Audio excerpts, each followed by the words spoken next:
Elizabeth Garner, and state demographer for Colorado. So Adams County is about 520,000 people, increased about 78,000 over the last decade.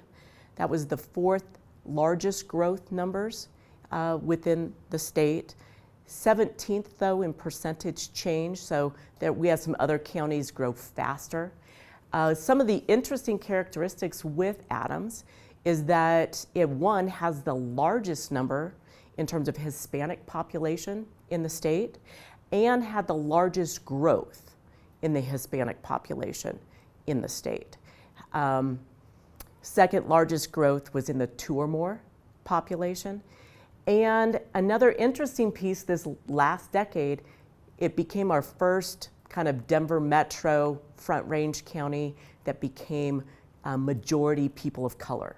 And it is a very interesting place in terms of it's got a higher median household income than Denver, for example, but a much lower median home price than Denver. So it's a great bang for your buck. It's on some great transportation corridors, making it super accessible to the Denver metro area.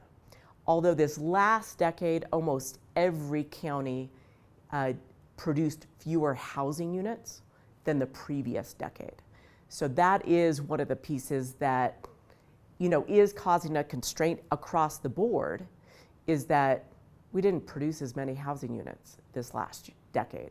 First, with economic development and population growth, should always be seen with a lens of two sides.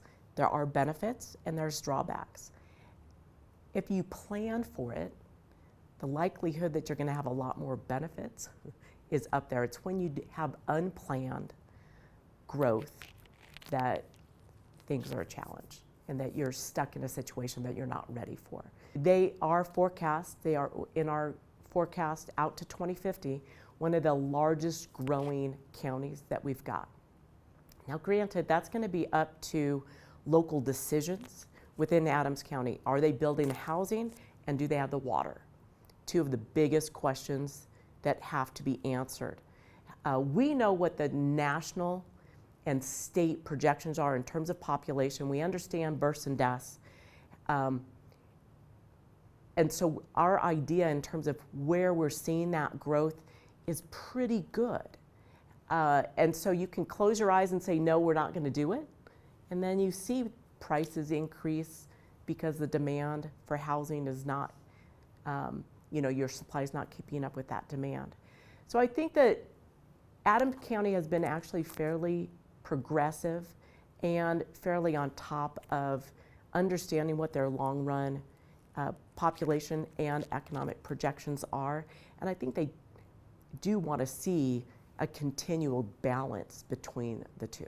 A big takeaway is that in the United States and in Colorado, we're starting to see downward pressure on growth.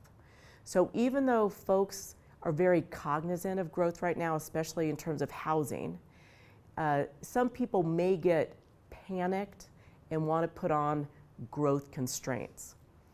What we need to be able to do is think about things and the unintended consequences. Because a lot of times if we look at putting in constraints, especially on housing growth, all that does is push prices up. What we should be thinking about is how do we actually accommodate growth better? How do we provide the transportation corridors, the housing, the community services to make it flow better rather than constraining it? Because constraining it will, again, cause a lot of unintended consequences.